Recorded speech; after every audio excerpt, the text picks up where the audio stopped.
जय हिंद दोस्तों। आज है संडे। सैनिक समाचारों में आपका हार्दिक स्वागत है। आज बात करूंगा सिर्फ दो वेलफेयर की बात है, जिस पे करूंगा वन रैंक वन पेंशन 2 और इक्वल मिलिट्री सर्विस पे, जिनका क्या है ताजा अपडेट। सबसे पहले बात करूंगा जेसीओआर की पेंशन कम, दिमाग में है उत्तेजना। पहली बार यह देखा गया है कि सभी जेसीयू जवान इकट्ठे हुए हैं और अब सेना के बड़े अधिकारी भी इनके पक्ष में अपनी चिट्ठी या बात कह रहे हैं दोस्तों। दूसरी बात, इक्वल मिलिट्री सर्विस पे का एक लॉजिक क्या है, प्रावधान क्या है कॉन्स्टिट्यूशन ऑफ इंडिया के अंदर। क्या सिक्स्थ पे और सेवंथ पे कमीशन में जो चीज है वो बदली जा सकती है या नहीं, इसके ऊपर भी बात करूंगा आपसे। सबसे पहले बात करूंगा जेसीयू जवान की पेंशन कम क्यों। जैसा आप समझ सकते हो कि ये पे commission one rank one pension 2 announce हो गया है और पूरे देश में इस बात को लेकर के सुगबुगाहट है, डर है, हंगामा है, आंदोलन है कि जेसीयू जवान की पूरी तरह अनदेखी की गई है और उनको कम किया गया है। बशर्ते एक लाइन ऐड कर दी थी कि किसी की पेंशन कम नहीं होगी। यदि वो कम का लाइन हटा देते तो शायद आज हम लोग बिल्कुल जो पेंशन ले रहे थे 2-4 हजार उससे कम लेते।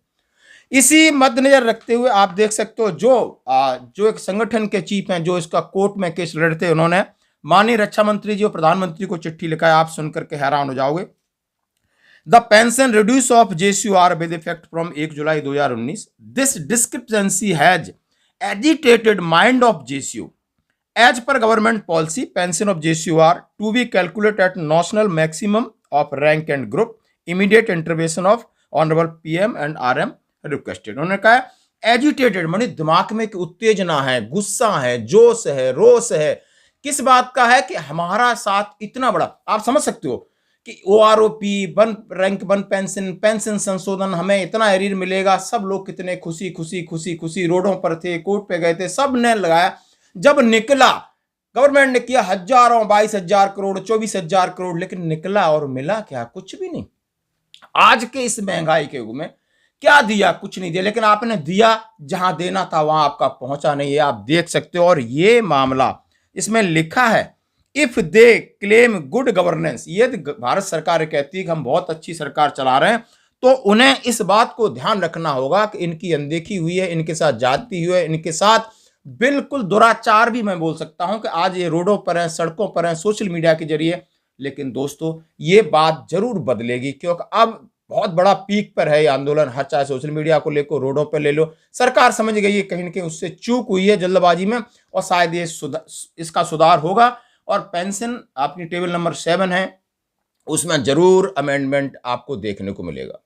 दूसरी बड़ी बात करते हैं, सिमिलर केस है जिसको बोलते हैं इक्वल मिलिट्री सर्विस पे, जो मैं आपके साथ बहुत सारा आर्टिकल शेयर कर रहा हूं। 10 तारीख को जिसको एक मूवमेंट इसका लगातार 2018 से केस लड़ा रहा है, उन्होंने कहा है क्या इस केस में संभावना है। बाकी सब चीज हम जानते हैं, जैसा कि हम सभी जानते हैं कि किसको कितनी मिलती है। अफसर को 15,500, मिलिट्री नर्सिंग को ज्यादा मिलती है 10,200 या 300, 5,200 हम लोगों को मिलती है। और इसके बावजूद कि ये सिविल से यदि कंपेयर किया जाए तो 24 घंटे की नौकरी है और यहां पर खतरा ही खतरा है जान को। और ये खतरे कागजों पे नहीं है, सामने ग्राउंड पे दिखते हो। सबके साथ ऐसा हो रहा है, फिर क्यों नहीं दिखाई दे रहा है, सुनाई दे रहा है।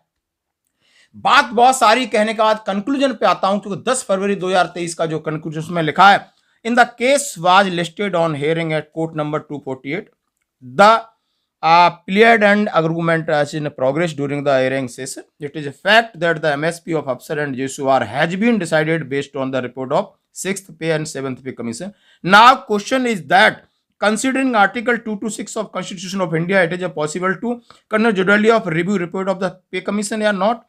The matter may be finalized on the next hearing. The next hearing for the case has been fixed on 22 March 2023. Article 226 के तहत कॉन्स्टिट्यूशन ऑफ इंडिया में क्या ऐसा प्रावधान है कि आपने 6th पे और 7th पे कमीशन की रिपोर्ट में रिव्यू किया जाए, उसमें अमेंडमेंट की जाए। इसके ऊपर अब चर्चा होगी का आप बता दिया 22 मार्च 2023 को, यानी सेमीफाइनल 10 तारीख हो चुका है, अब फाइनल है। अब फाइनल है या कोर्ट केस आगे जाएगा, फाइनल क्या वर्डिक्ट है। लेकिन जो भी बहस हुई है वो पूरी सकारात्मक हुई है। कौन कौन से पॉइंट कवर किए गए मैं आपके साथ पूरी तरह शेयर कर रहा हूं।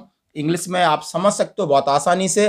पूरी बात रखी गई है कि बराबर सबकी होनी चाहिए, चाहे वो अफसर है, चाहे वो एमएनएस है, चाहे वो जेसीयू है, चाहे वो जवान है, कोई किसी ग्रुप में है, कोई किसी ट्रेड में, कोई किसी का कोई भी काम है, सब भारत की सेना का अभिन्न अंग है और सबका मोटिव एक ही है, भारत देश की सुरक्षा करना। तो क्यों ना बराबर इन्हें मिलिट्री सर्विस पे दी जाए। आज की खबर में इतना ही, बने रही हमारे साथ। जय हिंद।